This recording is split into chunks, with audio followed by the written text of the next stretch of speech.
नमः शिवाय। श्री शिव महापुराण रुद्र संहिता पार्वती खंड अध्याय 99। उमा देवी का दिव्य रूप में देवताओं को दर्शन देना और अवतार ग्रहण करने का आश्वासन देना। ब्रह्मा जी बोले, हे नारद, इस प्रकार देवताओं के द्वारा स्तुति किए जाने पर दुर्ग नामक राक्षस के द्वारा उत्पन्न संकट का नाश करने वाली जगदम्बा देवी दुर्गा देवताओं के समक्ष प्रकट हुई। वे रत्नों से जड़ित दिव्य परम अद्भुत किंकणी जाल से युक्त कोमल बिछोने वाले तथा श्रेष्ठ रथ पर विराजमान थी।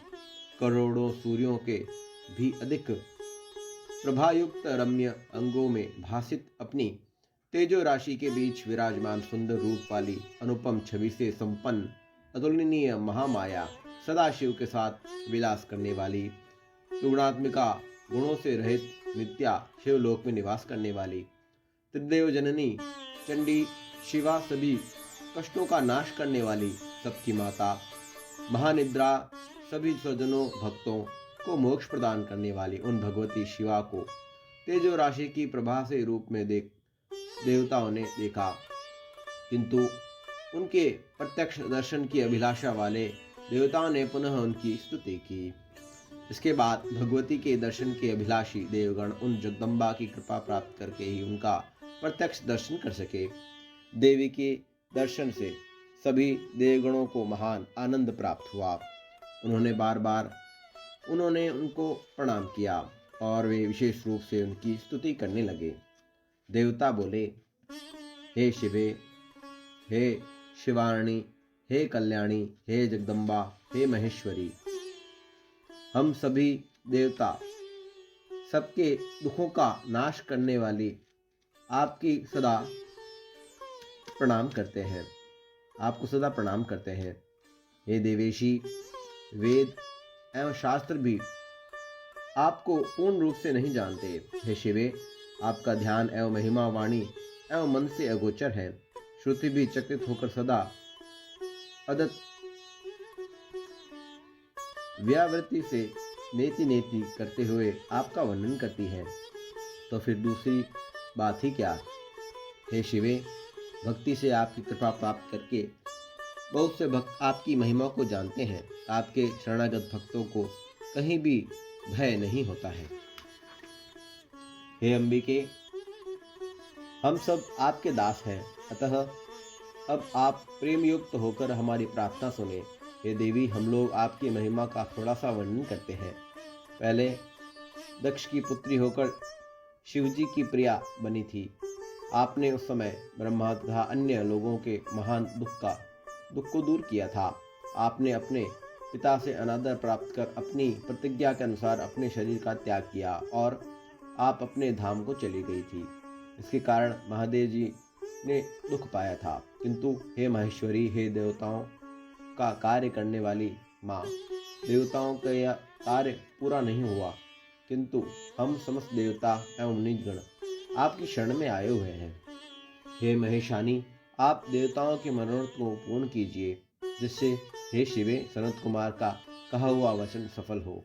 हे देवी, आप पृथ्वी पर अवतरित होकर पुनः शिवजी की पत्नी बने और यथा योग्य लीला करें, जिससे देवगण सुखी हो जाए। हे देवी, कैलाश पर्वत पर स्थित भगवान शिवजी भी सुखी हो जाएं, सभी लोग सुखी हो जाएं और पूर्ण रूप से दुख का विनाश हो जाए।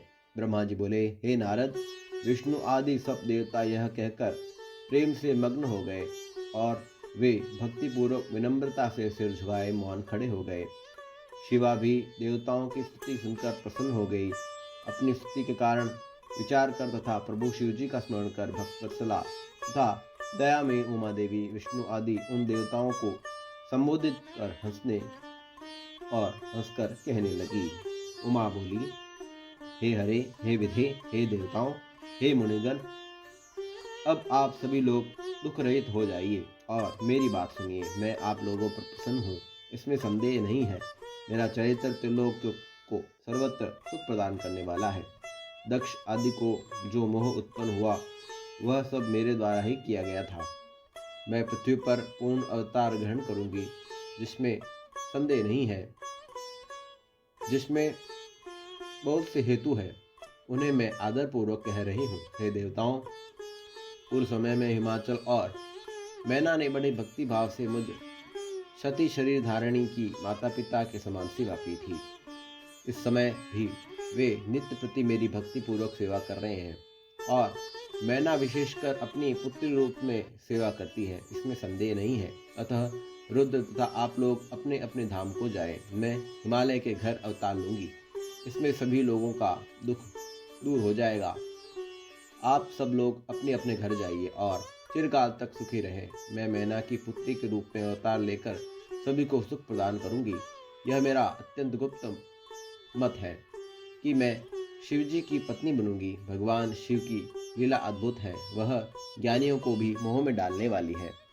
हे देवगणों, जब से मैंने दक्ष के यज्ञ में जाकर पिता द्वारा अपने स्वामी का अनादर देखा, दक्षोत्पन्न अपने शरीर का त्याग कर दिया। उसी समय वे कालाग्नि संज्ञक स्वामी रुद्रदेव दिगंबर होकर मेरी चिंता में संलग्न है। मेरे रोष को देखकर अपने पिता के यज्ञ में गई हुई धर्मज्ञ सती ने मेरी प्रीति के कारण अपना शरीर त्याग दिया। यही सोच करके वे घर छोड़कर अलौकिक वेश धारण कर योगी को भटक गए। वे महेश्वर मेरे सती रूप का वियोग सहन नहीं कर पा रहे हैं। उन्होंने उसी समय कामजन्य उत्तम सुख का परित्याग कर दिया और वे मेरे निमित्त कुवेश धारण कर वे अत्यंत दुखी हो गए हैं। हे विष्णु, हे विधे, हे देवगणों, हे मुनिगणों, आप लोग महाप्रभु महेश्वर की भुवन पालिनी अन्य लीला भी सुने।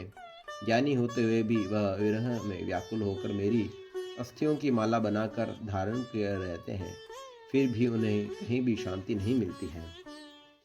वे प्रभु अनाथ के समान इधर उधर घूमते हुए ऊंचे स्वर में रोते रहते हैं। उन्हें उचित तथा अनुचित का ज्ञान नहीं रहा है।